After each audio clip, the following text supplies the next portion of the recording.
Hi there. Welcome back to the Complicated Kids podcast. I'm your host, Gabriele Nicolet. I am a toddler whisperer, a speech therapist, and a parent coach. And today I have Bari Turkheimer with me. Bari, welcome. Thank you.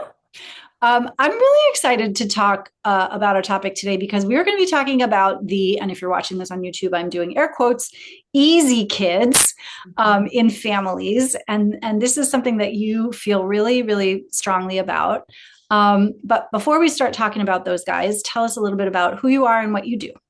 Awesome. Thank you. And thank you so much for having me. Like Gabrielle said, my name is Barry Turkheimer. I'm currently a school social worker at the Ivy Mount School, which is a school for kids with autism and other intellectual and developmental disabilities. I work in the Aspire Applied program, and I've been working there since 2019.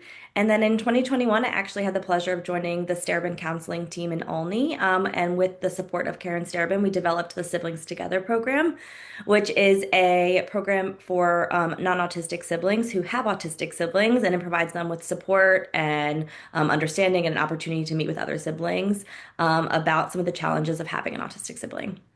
Okay. And so I love this so much because we spend a lot of time talking about autistic kids and all kinds of complicated kids on this podcast.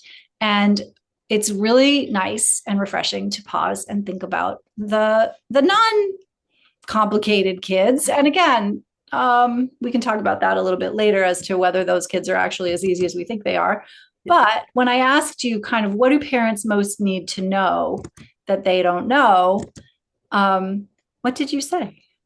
So I think the biggest thing and something that I'm incredibly passionate about when developing this group with Karen was just the importance of autism psychoeducation. I think, obviously the students I work with at Ivy Mount receive their understanding of their disabilities regularly, right? But within the public school system, and I would say across other schools, understanding about neurodivergence is relatively new. It's not something that's talked about often. And I think as a result, those non-autistic siblings feel really isolated, right? They are having interactions with a sibling that might differ from their peers, and they're not really understanding why.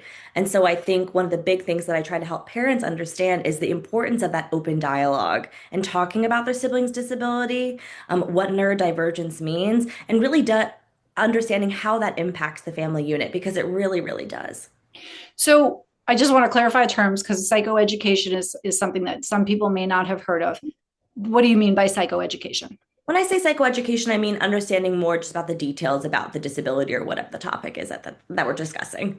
Okay. And then when we're getting into that, lots of people listening will say, "Ooh, I feel kind of icky or weird or uncertain or uncomfortable about talking to my child about their diagnosis." And actually, many webinars and other services have been created to sort of, it's not convince is the wrong word, but to showcase how important it is to talk to kids about their own disabilities. But in 100%. this case, you're talking to the siblings of the diagnosed kids. Yeah. Yeah, I think both are incredibly important, right? I think neurodiversity affirming care is incredibly important, especially in our line of work. But again, I think because the impact on the family unit is so great, right? We really want to also empower the siblings to feel confident in understanding their sibling's brain. And one thing parents often come to me when I do my screening interviews for the group is they want to help their non-autistic child be able to communicate with their friends kind of what's going on with their sibling, right? And we're not saying that the non-autistic child needs to take care of their sibling or, is in charge of them, but feel empowered to explain, oh, that's just, he's stimming. That's just what he does to help regulate himself. Just something that so they feel like they have the necessary language and the ways to communicate appropriately with their peers. And I love this because if we can get to a place where sibling is saying, yeah, he stims, he does that, or yeah, he's autistic, that's how he is. That's awesome. And Yeah. in the middle, between not knowing that stuff explicitly and knowing that stuff explicitly and being able to say it very matter of factly, there are a lot of feelings. Yeah. Yeah. So walk us through kind of, I mean, I'm sure you've heard this too, embarrassed, Mhm. ashamed, mad, what else? Like there are lots of things that siblings feel about their disabled siblings. Definitely. And certainly those big emotions, those are the type of words I like to use both in my practice at the school and also in the group. I don't like to label emotions as good or bad. Typically, the word I use big, right? Big emotions. And one thing I begin all of my sessions with, no matter if I'm working with an autistic client or a non-autistic client, is that all emotions are okay. right? It's okay to feel ashamed. It's okay to feel embarrassed. It's okay to feel jealous. That's a huge one that comes up for a lot of my non-autistic clients. And another one is also kind of that fear of loss. And fear, sorry, loss isn't the right word, but fear of that relationship that they Mhm. could have had, mourning that relationship Mhm. that they were supposed to have or they had idealized in their head based on their peers' relationships with their siblings. And I think, one thing we talk a lot about in the sibling group is we do actually do have one of the sessions that's focused solely on understanding emotions. And then with that, we talk about self-advocacy. How can you appropriately communicate not only to your sibling what they're doing is hurting your feelings or upsetting you, but also to your parents, communicating with them what you need and how what's happening within the family unit is making you feel. And part of that, again, goes back to that psychoeducation piece, right? I think a lot of siblings don't recognize that maybe perspective taking is a really difficult challenge for their autistic siblings. And so I really, really bring that into play. So it's like your sibling might not understand that what they're doing is hurting your feelings.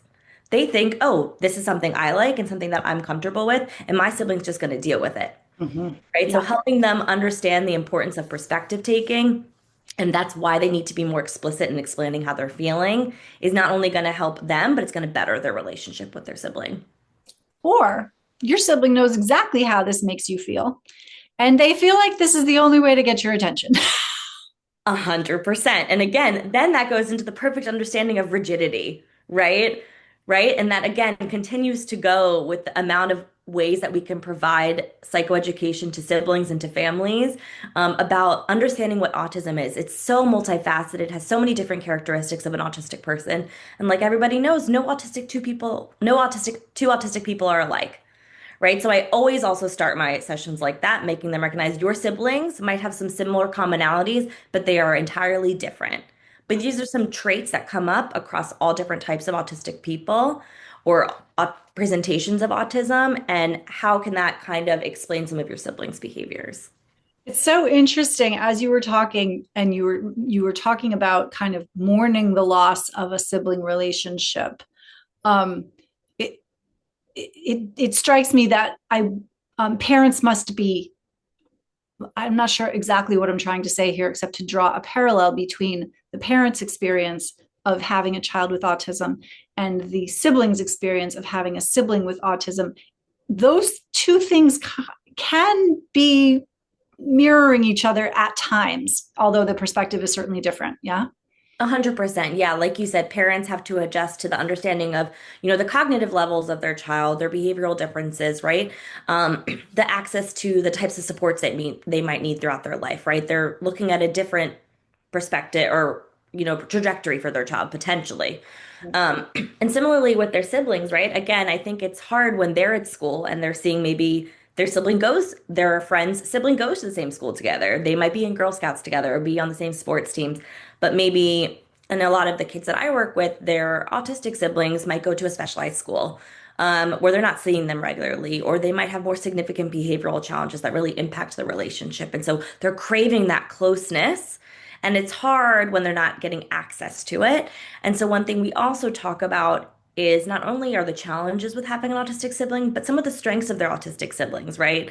I've had kids say, well, he's really good at this video game. I'm like, okay, well, how can we learn how to adjust maybe our expectations of spending time with him? He's not going to maybe come into the kitchen and bake with you, but maybe you could have him teach you, right? The best ways to beat that video game, right? Something I find in my work with autistic clients is my students love to teach me how to do something, how to beat a video game, teaching me about the different types of Pokemon, right? So kind of helping non-autistic siblings recognize that's a great way to build rapport in a relationship with your sibling as well. It's I'm finding it interesting because some of the things you're talking about are, excuse me, absolutely things that we also tell encourage parents to do with their Yeah. autistic children. And what's interesting to me about this is, um, if that idea, for example, to go play video games with your sibling were coming from a parent, it might not be met with maybe as much enthusiasm as if it's coming from somebody like you, from somebody who's talking to a group of siblings who all understand what I'm going through. Yeah. Do you find that dynamic happens where, like, you know, parents come to you and are like, I've been trying to get them to do this for years? I think sometimes, but I think it's approached in a different way. Maybe coming when the way I'm kind of framing it, I think it's like, again, allowing the space for the autistic sibling to kind of take the lead, right? Mhm. And I'm not saying that the non-autistic sibling needs to give in to every demand or every activity, right, that wants to be done in the household, but it's allowing them in a way to kind of have some of that control because we know that reduces the anxiety for a lot of autistic people, Mhm. in a way that kind of supports both of them. And then I think as that relationship gets stronger, right, then potentially the autistic sibling might be able to be more flexible for situations in the future based on what the non-autistic sibling might want to do. Yeah. Um, what do you tell parents and or non-autistic siblings about the like, I wish my sibling were not autistic? Hmm. So that certainly comes up. And I think, again, that just goes, again, oh, it's so funny. I always come back to psychoeducation. I think it's just helping them understand their brain, right? An autistic brain is very different than an non-autistic brain. And so, yes, your sibling might be different, but there are so many wonderful qualities about your sibling. And because their brain works differently, right? So I think shifting their perspective, and again, this comes from a lot of work in the group, understanding and processing through those difficult emotions. But I think once we make it over that, we're able to talk about and celebrate those strengths of their siblings. And oftentimes that helps shift their perspective. And again, I think like a lot of sibling relationships, and this is something I remind parents too, sibling relationships in general are difficult. Yes. Yes, they But are. whether you have an autistic sibling or a non-autistic sibling, it's going to be challenging no matter what. But the challenges might be even more, right, when one of the children is autistic and normalizing that, right? I think that's another thing with kids too, is just it is hard. That is so hard that you guys had plans to go to the beach and your sibling threw a tantrum, and so you didn't get to go into the car for another day. That is so frustrating. And I think empathetic responding is something so, so, so helpful that I always tell parents they should do with their non-autistic child so that the sibling feels heard, Yeah. right? Not expecting you to adjust and change everything, but just being empathetic and say, that sinks. I agree. I also wanted to go to the beach today, right? Yeah, it's Normalizing so those interesting. feelings. Yeah, I mean, when we go into problem solving too quickly, it can backfire. Um, Yeah. yeah, yeah, Yeah. particularly when there are big emotions like disappointment involved. Um, Hmm. yeah, And another thing I like to tell parents too is, again, especially as I think as the kids get into the teenage, I think parents really want to fix, right? Seeing their child, whether they're autistic or not autistic, dysregulated and sad, disappointed, upset is really, really difficult. And I think one thing a lot of my clients have told me is sometimes I just want to be alone and I want to feel that emotion. And I think oftentimes the sibling might be trying to get their space and trying to go into their room to kind of regulate themselves. And the parent's like, what can I do? Do you need anything? And sometimes just need to give them space. mhm. Coming in and saying, I hear that that was really hard. I know that was really embarrassing at the grocery store when your sibling threw XYZ, Yeah. right? You take your space and you let me know when you want to talk about it, and we can talk about what dysregulation means. Again, tying in those psychoeducation opportunities. Well, and this is you're bringing up a really interesting point, which is, and this is so much of these are true. It's just this is a specific flavor of what's going on, which is our non-autistic children are having a particular experience and our and autistic children are having a particular experience and then parents are having a particular experience Mhm. and problems arise Yeah. and you can tell me how this goes but like when parents are trying to have the non-autistic sibling have an experience that they're not having, Yeah. right, then things get a little wonky. Yeah. Hmm. And I think that's sometimes when the non-autistic sibling feels like they're not getting access to what they want, or they feel like it's unfair, right? The Mhm. parents plan this trip, we're going to do this as a family, it gets canceled. Or it gets pushed back. And they're like, well, my friends, got to go to the beach or got to go out to dinner, but my sibling can't go out to dinner because they don't like loud noises or they only eat a certain three types of food, right? So parents are really actively trying to provide access to those experiences, like you said, but sometimes it just doesn't happen. And so one thing I also provide parents with is helping them recognize if you can just give your child access to a trusted adult, it doesn't necessarily have to be you all the time, but someone to provide them with those experiences, that's still something, right? I remember as a kid, the times with my grandparents were the best, right? If you have, and again, not all families will have grandparents readily available in the area, an aunt, an uncle, a family friend, right? Somebody to provide those one-on-one experiences when you can't, that's okay. But if you are able, making sure and carving out that individual time also with the non-autistic sibling is so, so, so important. Yeah, it's really interesting when because I coach a lot of families who say, well, we should be able to do this as a family, right? All four of us should be able to do this together. And I'm often in the position of saying, and right now you're not. And Yeah. so go, the three of you find you at some level. The situations that they're in require a degree of flexibility and a degree of ingenuity Yeah. to kind of engineer situations that will work. And sometimes that means that autistic sibling stays home, and sometimes that means that non-autistic sibling goes off with somebody else to have a vacation or an Mhm. experience. um, it's it can feel hard to be creative about this kind of thing when we're locked into families should go on vacation together. Yep, and it's that should, right? Families should be like this. Siblings should be like this. But again, just like how all autistic people are different, all families are different, and that's okay. And I think it's letting in some of that flexibility, right? And moving away from that rigid thinking of what a family unit should do and what should look like is going to allow more families to just kind of attempt to engage in other types of things that support both of their children or all of their children, however many children they might have, and they're going to see the family unit blossom in so many different ways. And it might be separated at times. But again, I think supporting all of those small separations is going to help the family come together at a later time. And that just might be until the kids get a little bit older. And that's okay. Let's talk a little bit about this notion of these are the easy children that we're talking about, because you Mhm. see the number of non-autistic siblings that you see sometimes are dealing with their own stuff that Yep. they are masking, hiding, minimizing. What's happening there? Yeah, so typically when I meet with families before a group starts, I have a screening interview, and I have families kind of submit a survey or a questionnaire, kind of, explaining to me what the family unit's like and why they think the group would be beneficial for their child. And I would say most of the time, parents say, I can tell something's wrong, but they won't tell me. They say, I can tell based on the way they're acting at school, the way they're acting within the home. Their fuse is getting shorter and shorter.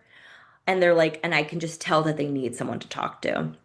And when I have the group starting, usually it's a little bit quiet. I think the kids are a bit hesitant to share. But once one kid shares, they all kind of follow suit. And that's when those emotions come out. And the kids do talk about how, they have to get their homework done. They have to get good grades, right? They have to succeed in XYZ areas, right? Because they don't want to rock the boat within the family unit, right? I can see regularly mom and dad, or mom and mom or dad and dad engaging in ways to support their autistic child. And the non-autistic child just wants to do what they can to make it easier. Um, Oftentimes I hear the sibling talking about, yeah, when my sibling gets dysregulated, this is what I do to help. And, they're taking on a lot of those responsibilities, which the parents didn't ask, but they feel themselves that they need to do it. And so we talk about how that impacts them, right? They're trying to do their homework and their sibling is having a really dysregulated moment outside their room. They can hear their parents having a hard time and all they want to do is help. But they also need to get their homework done because they want to make sure they get good grades so that the parent doesn't have to worry about them at school. So that's a lot of responsibility on a child that they're putting on themselves. So this kind of gives them an opportunity to unload kind of all that. And at the end, that's when I kind of share those common themes with parents. Yeah. Talk about, you mentioned this before we hit record, but talk about when it's the younger sibling who's not non-autistic and the older sibling is autistic. And maybe I wonder if you can sketch it out in terms of like early childhood, middle childhood, teen and tweens, kind of like how does that evolve? Because the other thing that's happening here, of course, is child development, Huh? right? And family development. And so this stuff doesn't always look the same, and it is always evolving. A Um, 100%. but walk us through kind of, like littler sibling is the one who's non-autistic here. Yeah, and so in the group I get both, right? Where the older child is not autistic and the younger child is, but I would say a lot of the time it is maybe the second or third child is non-autistic and the oldest is autistic. And that can pose a lot of difficulties because I think the narrative that we're told as kids is you look up to your older sibling, right? They're more mature, they have the experiences first, and they kind of relay those messages to you. But it's really, really challenging for a non-autistic child when they see that maybe they reach a certain age and their autistic sibling isn't maturing, right? Their challenges continue, right? And they're still engaging in a type of humor that they find inappropriate, or they're still playing games that maybe they played when they were 5 years old, right? So it's really confusing for them. So not only that, socially is it difficult, but I would say a big thing that comes up is the executive functioning differences. And that comes again with what's fair and what's not fair in the house, right? And again, that's why the psychoeducation again is so important, helping them understand why certain things are more challenging, even if your sibling is older. So again, when I say executive functioning, I mean like responsibilities around the household, right? So let's say you have an autistic child that's 14 and the non-autistic sibling's 10. The autistic child is 14, right? They should be able to, right? Yeah, exactly, should dress themselves, get themselves ready for school, pack their lunch. But if you break that down from an executive functioning standpoint, that is a lot of steps. Mhm. That's really hard. And oftentimes, an autistic child or person might need more support with that. They Mhm. need those constant reminders. They need the parent right next to them reminding them what to do next. And for the non-autistic child, that's parent attention. Mhm. And so then they're, 10, they're making their own lunch, they're getting dressed, they're bathing themselves, they're getting themselves out the door in a timely fashion. That executive functioning is there. Yep. And that's hard because they're not getting that support or that individual time from their parent because they don't necessarily need it. I think sometimes maybe parents don't see that, Mhm. right? Because they don't see that that time, even if it's spent, telling the older child what to do, is still valuable one-on-one parent time. And that's still something that they're, well, why does he get more time with mom and dad in the morning? Why do I have to do this all by myself? He's older. Shouldn't he be able to do it?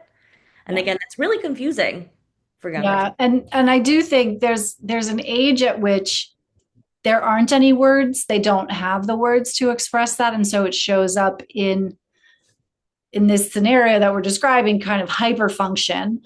There's Hmm. also a case to be made for I'm imitating older sibling. I'm doing the things that they do because that seems to get them the attention, and I Yeah. want that for myself. Hmm. So that's playing, and then yeah, as we move into kind of older childhood, then we're kind of over functioning, trying to take care of everything, so that um, yeah, carving out our own space kind of situation, Exactly. and taking the onus off. Barry, I love that you're doing this work for and with the siblings. Like, I just think it's a really, and of course, the social workers, you got it going on, because you understand that families function as a unit. Yeah, definitely. If people want to find out more about siblings together, what do they do? So information on Siblings Together is on the Starabin Counseling website. Currently, the group, we can serve people in DC, Maryland, Virginia, and Colorado. So those are the different areas that we're able to serve. Is it Um, is it a live group or a Zoom group? So it's on Zoom. Okay. We actually started it like right before COVID, and we found that now, now that I'm able to serve kids from across the DMV, I think being online again because family schedules are so difficult, finding that time to schlep the kids, to different appointments is challenging. It is a virtual group. It's a 9-week session. The first session and the last session are bookends. Where they're parent group only, and then the 7 in the middle are just for the kids. Nice. And we will link to all of that in the show notes. Barry, thanks so much for being here. This was Thank fun. you.